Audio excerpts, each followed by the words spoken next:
Seja bem-vindo, João Ventura, ao Bom Dia Fox. Chegou cedo hoje na redação também, chegou cedo, cheio de disposição e já está no campo. Se deixar, você treina, hein, João Ventura? Seja bem-vindo aqui ao Bom Dia Fox. Grande Calheiros, bom dia para você, Lívia, bom dia, Flavinho, bom dia para todo mundo. Disposição de sobra, amigo, para encarar esse sol de 58 graus que faz nesta terça-feira aqui no Rio de Janeiro. Bastante calor, a gente está sofrendo aqui no sol, mas olha, treino do Flamengo desta manhã, terminando agora. A gente conseguiu pegar o finalzinho da atividade por aqui. Muitos jogadores já deixaram o treino. O Diego já passou por aqui, o Juan, o Lucas Paquetá, o Lincoln. A gente está vendo saindo de campo agora o Everton também, o Pará. Quem treinou há pouco aqui com o restante do grupo ainda não foi apresentado, mas desde ontem já vem trabalhando normalmente com o elenco aqui no campo principal no CT Ninho do Urubu. É o colombiano Marlos Moreno. 21 anos, ainda não foi apresentado oficialmente, mas já vem trabalhando com o grupo. Falta apenas assinar e ser apresentado. Havia até a expectativa de que essa apresentação oficial pudesse acontecer hoje. A parte da manhã não foi confirmado pela assessoria de imprensa do Flamengo. A gente espera que isso possa vir, quem sabe até acontecer durante a parte da tarde, embora a assessoria também não confirme. O William Arão, o René, o Rômulo, o pessoal deixando aqui a atividade, o que parece, mas não é. O time principal do Flamengo treina nessa manhã aqui no CT, mas não são eles que viajam à tarde para a Volta Redonda. O time que vai estrear no Campeonato Carioca amanhã contra o Volta Redonda treina só na parte da tarde, a garotada, né? Muitos deles, inclusive 6 jogadores que estavam disputando a Copa São Paulo de Futebol Júnior pelo Flamengo, foram chamados às pressas, se representaram com o restante do grupo que já vinha fazendo a pré-temporada e esses jogadores é que devem representar o Flamengo nesse primeiro jogo de Campeonato Carioca, a primeira cara do Flamengo para 2018. Então por aqui a gente ainda aguarda para saber também quem vai falar com nós, com a imprensa, durante a entrevista coletiva. A gente ainda não sabe, estamos aguardando confirmação por parte da assessoria de imprensa. Olha, só para mostrar os últimos atletas que estão no gramado aqui, por enquanto nesse momento apenas comissão técnica, fisiologista, fisioterapeuta, massagista. Eu não consigo enxergar daqui, eu estou um pouco distante, mas são os últimos jogadores que seguem aqui no campo de treinamento no CT, fazendo essa atividade terça-feira, encarando forte sol, forte calor aqui no CT Ninho do Urubu. Então, essas são as informações iniciais desta terça-feira. Claro, a gente segue atualizando tudo que acontece por aqui, perguntando para um, perguntando para outro, apurando as informações. E aí, quem sabe a gente consiga ter acesso à lista de relacionados para o jogo de amanhã, que o Flamengo contra o Volta Redonda, que a gente sabe que esses jogadores do time principal que se representaram no sábado, eles ainda não têm condições de disputar uma partida oficial, né? Então estão sendo resguardados aí pela diretoria do Flamengo, por todo o departamento de futebol, para ter mais tempo de preparação, para quem sabe lá pelo dia 21 ou dia 27 terem condições de aos pouquinhos irem jogando e começando a dar a cara do Flamengo em 2018. Calheiros, Lívia. Ô, João, só para matar uma curiosidade aqui, qual a impressão aí dos primeiros dias de trabalho do Paulo César Carpegiani, no que você pôde acompanhar? A gente sabe que início de temporada geralmente são mais trabalhos físicos, mas na questão tática ele já esboçou alguma coisa, ele já trabalha alguma coisa no sentido até de fundamento. A gente sabe que os times do Carpegiani são muito técnicos, né? Trocam muito passes, enfim. Já deu para ver isso nesse início de temporada aí no Ninho do Urubu? Olha, Calheiros, a gente tem tido muito pouco acesso ao CT Ninho do Urubu para assistir a atividade, né, que acontece aqui dentro. Quando a gente tem acesso ao CT, é mais ou menos isso que a gente acaba presenciando. O restinho do treino, apenas o alongamento, o bate-bola, a atividade em si, a gente não tem acesso. Mas pelo que a gente tem acompanhado nas redes sociais, que o Flamengo tem postado, inclusive, o Paulo César Carpegiani sempre muito presente.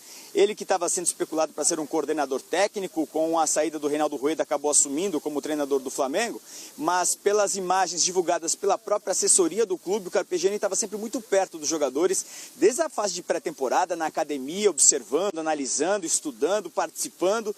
Então, claro, é aqui agora já com o time principal, ainda é um trabalho leve, não é um trabalho tão puxado assim, por estar sendo nesse início de pré-temporada, né? O time se reapresentou apenas no sábado. Foram 30 dias de férias, então os jogadores ainda estão com aquele quilinho a mais adquiridos durante as férias, aquela cervejinha acumulada, e isso pouco a pouco o físico dos jogadores começa a entrar em ordem ou dentro daquilo que a comissão técnica espera. Mas a gente sabe do comprometimento que o Paulo César Carpegiani tem, isso uma característica marcada em sua carreira, né? Mais de 30, 40 anos aí como treinador, sempre foi muito disciplinado o Paulo César Carpegiani. Então assim, a gente não consegue observar direito o trabalho que ele vem fazendo porque os portões são fechados por aqui. Mas no pouco que a gente pode observar, o Carpegiani está sempre muito presente, conversando com os jogadores, instruindo. Agora, a bola rolando para valer, isso a gente ainda não viu, pelo menos o time principal, que a gente tem visto por aqui muita correria mesmo da garotada da base, ainda se preparando para a Copinha, e também desses jogadores que já se representaram e que devem defender o Flamengo, que devem ser o Flamengo nessa primeira rodada do Campeonato Carioca amanhã contra o Volta Redonda. Deixa eu ver se ele está saindo por aqui. O Carpegiani? Não, não é o Carpegiani, não, é apenas a comissão técnica dele.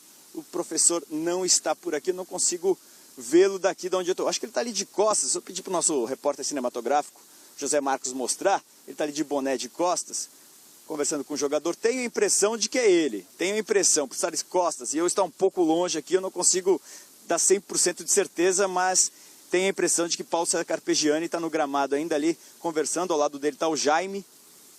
Me parece que é o Jaime, pelo menos. Então, passando aí algumas instruções, posicionamento para a garotada da base. João, é o Carpegiani sim, viu? Costume, né? O Carpegiani, o técnico sendo o último. Ah, é o Carpegiani? É o Carpegiani com o Rodinei. Pela lente da câmera, que consegue aproximar bastante, e vocês conseguem ver melhor aí pela lente da câmera. Então, é o Rodinei com o Paulo César Carpegiani. Como de praxe, o técnico sempre o último a deixar o gramado, né? Só depois que todos os jogadores saem, é que ele acaba saindo também.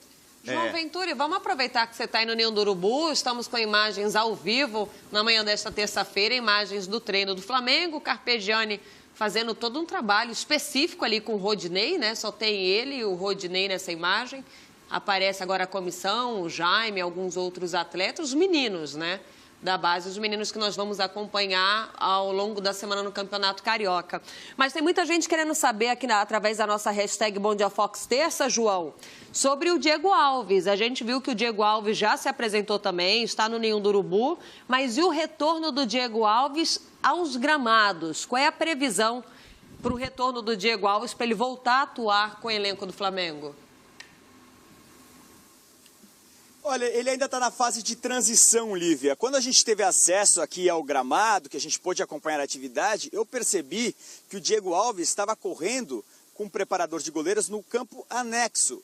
Só ele e o preparador de goleiros fazendo uma outra atividade no campo 5, né, que é bem ao lado onde está a sala de imprensa. Ele estava dando em volta do gramado, ainda busca o condicionamento físico. A previsão é de que o Diego Alves passe pelo menos o mês de janeiro ainda nessa fase de transição. Ele ainda não está 100% recuperado. Muito provavelmente o Flamengo pode contar com o Diego Alves a partir do mês de fevereiro, né? Mas ainda com alguns feriados que tem por ali, tem semifinal de Campeonato Carioca no dia 9 ou dia 10 de fevereiro, a data ainda não está confirmada se o Flamengo chegar lá. Então, imagino eu que a partir daí é que o Diego Alves teria condições de jogo. A lesão dele não foi uma lesão fácil, né? Foi na clavícula. Foi uma lesão bastante complicada, o tirou da final da Copa Sul-Americana e então exige muito cuidado também com o goleiro, até porque o ano é cheio, o Flamengo tem a Libertadores, a estreia no dia 28 de fevereiro em casa contra o River Plate e a Libertadores é o carro-chefe do Flamengo nessa temporada, como sempre. Então o Flamengo espera ter força máxima para disputar essa competição e o Diego Alves é uma peça fundamental, até porque os outros dois goleiros do Flamengo, se a gente não contar o Muralha, que deve mesmo deixar o clube, segue treinando aqui, ainda não deixou, mas os dois goleiros do Flamengo, o Thiago e o César, por serem tão jovens assim e não terem tanto ritmo de jogo, o Flamengo, claro, aposta muito mais na experiência do Diego Alves. Então todo cuidado é pouco, é bom prepará-lo sem se precipitar para que o goleiro tenha todas as condições de entrar em campo 100%. Como eu disse, ele faz um trabalho à parte, aqui não treinou com o restante do grupo, isso eu pude observar assim a gente pisou aqui no gramado, então o Flamengo trata o Diego Alves com muito cuidado, muita cautela para não queimar etapas. Precisa do goleiro para a principal competição que tem pela frente em 2018, Lívia. Legal. Valeu, João Venturi. Bacana, vamos aguardar então, hein, João? Então, até breve, até logo. Pintando novidade aí no CT Ninho do Urubu, você retorna aqui ao Bom Dia Fox. Vai pra sombra, hein? Hoje resolveu aparecer no Rio de Janeiro e tá castigando lá no CT Ninho do Urubu. É o Flamengo se preparando para a estreia no Campeonato Estadual contra o Volta Redonda. A Flavinha estava vendo ali o Carpegiani, né? Orientando o Rodinei, com todo respeito ao Rodinei. Mas na época do Carpegiani, como jogador e como técnico, os laterais do Flamengo, Toninho, Baiano e Leandro. Imagino o que deve se passar na cabeça do Carpegiani. O Rodinei não tem nada com isso. Vamos colocar aqui na tela, aqui, tweets, perguntas, né? Na nossa hashtag Bom Dia Fox, terça. Paulo José Padovani. E aí, Lívia? Pergunta pro Flavinho, né? Bom dia, Fox, para vocês. Bom dia pro Paulo também. Flavinho, o Flamengo, mesmo sem reforços até agora, tem um time competitivo? Tem, eu acho que tem. Eu acho que o Flamengo chegou a 2 finais importantes no ano passado. Não ganhou nenhuma delas, mas chegou às finais. Isso é muito importante. Eu acho que mostra que o time foi competitivo nessas competições, na Copa do Brasil e na Sul-Americana. A gente estava falando do Diego Alves, acho que se tivesse um goleiro na Copa do Brasil, um goleiro mais... confiante? Um goleiro melhor do que o Muralha, talvez o destino do Flamengo na Copa do Brasil fosse outra. Na Sul-Americana já não, acho que o César entrou super bem, fez o que tinha de fazer e tal. O time é competitivo, acho que o Flamengo vai precisar de um centroavante, é uma necessidade, sem Guerreiro. O centroavante de nome, está tentando aí o Wagner Love, a gente vai mostrar daqui a pouquinho. Mas eu acho um time bom e eu gosto muito do Carpegiani.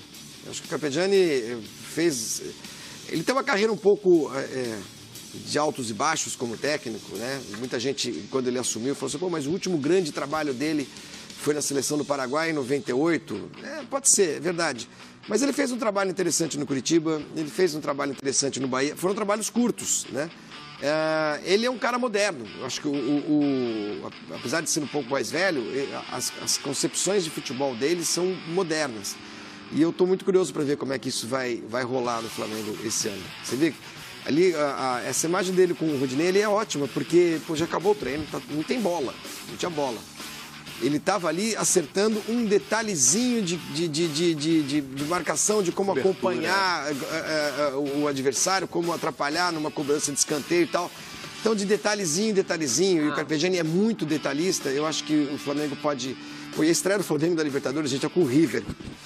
Eu imagino o tamanho do jogo, né? Quer dizer... Fora de casa, justo a situação que o Flamengo não foi bem do Flamengo, em 2017. O Flamengo começa a Libertadores fase, né? fora de casa, na casa do River Plate. Esse é o pequeno desafio do Flamengo, logo na estreia, logo de cara, na Libertadores. Bom, o telespectador te perguntou, Flávio, sobre reforços, né? Pode ser que pinte hoje na coletiva de imprensa de forma oficial, já que não anunciaram ainda, né, não apresentaram ele para o torcedor de forma oficial, o Marlos Moreno. Vamos colocar aqui na tela alguns números, curiosidades sobre o Marlos Moreno. Eu gostaria da sua opinião, Flávio. Ele que no Atlético Nacional fez 39 jogos, 8 gols. No Deportivo La Coruña, 23 jogos, mas não balançou as redes. Perdão. E no Girona, 4 jogos também, sem gols. O atacante não faz um gol desde março de 2016. Já são 44 jogos em jejum. Esse vai ser muito em breve anunciado como reforço oficial do Flamengo para a temporada.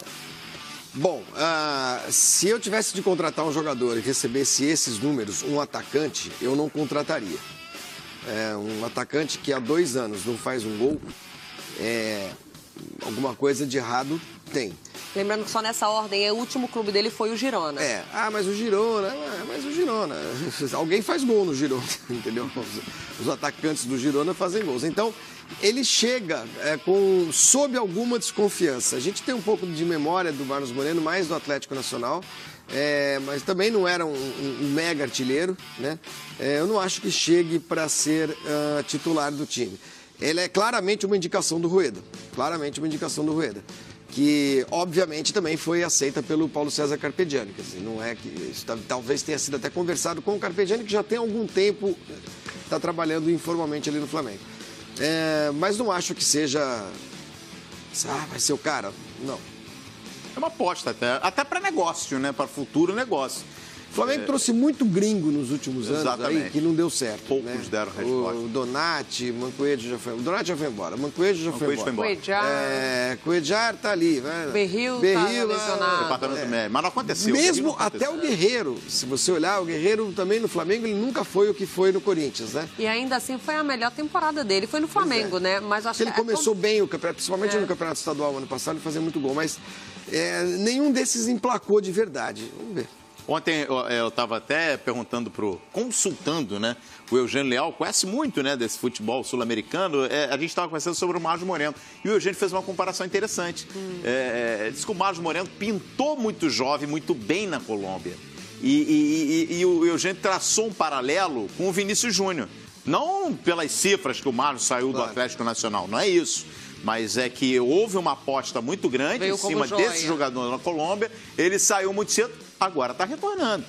O Vinícius Júnior não está livre dessa possibilidade também, de bater e voltar na Europa. Ele saiu cedo, não foi titular, não foi lapidado, não incorporou, né? Não teve a experiência. Está voltando, é uma aposta aí do Flamengo. Agora, quem não será aposta se vier, aí é um jogador com outro peso, com outra história, no próprio Flamengo, é esse aqui, ó. Coloca no telão aí, ó. E aí a gente já vai ver como mudam também os números, né? Os números do Wagner Love. Esse nunca deixou de ser artilheiro. A gente percebe pelos números. No Flamengo foram 80 jogos, 47 gols, uma média de 0,58 por jogo. Números desde que ele saiu do Corinthians em 2015. Ele passou no Mônaco na temporada de 15-16, foram 13 jogos, 4 gols.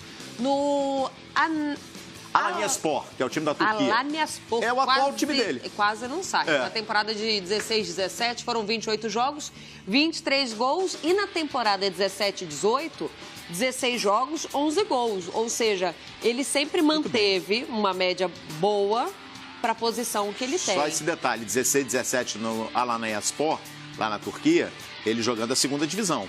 E aí ele foi artilheiro do time na temporada, sobe para a primeira divisão o time e já esse ano ele começa muito bem. Ele é o artilheiro também do time nessa atual temporada, embora o time não esteja vivendo um bom momento no campeonato e aqui, ó, porque o Wagner Love aposta muito nesses atrasos de salário para conseguir a liberação. Ele já está acertado com o Flamengo, depende dos turcos liberarem. E aí, Flávio, se esse pintar no Flamengo, ele já tem um DNA rubro-negro, já passou, já conhece a casa, aí é uma aposta segura, Lívia, porque o Wagner Love é um jogador que faz gols. A última passagem dele pelo Brasil, ele demorou a pegar no breu, né? Porque chegou meio fora de forma e até ele se encaixar lá no Corinthians demorou um pouquinho, mas todo mundo conhece o Wagner Love. É um jogador que sabe fazer gols, é um jogador forte, é um jogador que se coloca bem, é oportunista. Aí não é aposta, acho que aí você traz com segurança. Nas últimas temporadas, a única temporada que não foi muito boa mesmo do Wagner Love foi no Monaco, que ele marcou poucos gols, tanto que saiu. Esse time turco fez um investimento alto no Wagner Love. Ele é o artilheiro do time, mas não é o artilheiro do campeonato, mas mesmo assim, com 11 gols, tem marcado os seus gols. E a gente discute muito essa história, mas o jogador brasileiro vai para lá, fica lá 6 meses, um ano já quer voltar, já quer ir embora. No caso do Wagner Love específico, confirmando-se essa informação do atraso de salários, aí faz algum sentido ele querer voltar. Claro, aliás, faz todo sentido querer voltar. O cara trabalha, precisa receber, não tem conversa e aí ele tem todo o direito de querer sair. Havendo uma chance de jogar no Flamengo, Libertadores ainda, melhor para todo mundo. Agora, se vier um jogador bem caro. Um jogador caro, não só em termos salariais, como para conseguir uma liberação junto a esse time turco, o Alanyaspor. Alanyaspor, agora saiu, deu uma entalada aqui. Mas o Flamengo deu uma limpada na folha salarial dele também, né? Precisava, né? Não sai Conca, não tá pagando o Guerreiro. O Mancoejo foi pro Cruzeiro. Araújo. Márcio Araújo, embora fosse um jogador muito contestado no Flamengo, tinha um salário alto. O Márcio Araújo já tinha uma renovação dentro do Flamengo. E pós-título estadual, com gol do Márcio Araújo. O Flamengo gastou demais o ano passado, por exemplo, Giovani. O que é AC no Ninho do Urubu? O Conca foi um desperdício também de dinheiro, enquanto lá esteve, não jogou. Embora não tenha investido muito na situação do Conca. Ele só passou a receber depois que ele entrou em valores em função das atuações. Não teve compra, claro. Mas gastou. Gente, gastou, sim. Rasgou dinheiro. Diego é um jogador caro. Diego Alves é um jogador caro. Everton Ribeiro é um jogador caro. O Flamengo gasta. Tem de gastar, é lógico. Precisa de um time forte para jogar Libertadores, tem de gastar. Mas o Wagner Love seria um investimento pesado, um investimento alto, que hoje é necessário. Embora muita gente ache que o Viseu seja um cara que possa segurar a onda lá. Eu acho até que sim. Eu sou Flamengo, apostaria em alguns meninos, porque se a gente olhar para o final do ano do Flamengo, quais foram os melhores jogadores do Flamengo nos últimos 3 meses? Lucas Paquetá e Viseu. Custaram quanto? Entendeu? Nada. Então, eu acho que essa é muito a vocação do Flamengo. Sempre foi a vocação do Flamengo. É preciso equilibrar bem aí os gastos. Mas o Wagner Love hoje seria uma aposta certa. Estão me soprando aqui na orelha que na temporada de 2016, o Wagner Love superou o Neymar. Ele foi o artilheiro brasileiro na Europa. Lógico, cada campeonato é um... Jogando na segunda divisão. Jogando na segunda divisão, né? Não tem como comparar a força de campeonato ao outro. Um jogador brasileiro, você vai me lembrar, Calheiros, que fez gol para burro na Holanda e foi convocado para a seleção brasileira. Como é que chamava o cara? O nome no aumentativo, né? Eu não lembro direito o nome dele. Aí o pessoal em casa vai lembrar.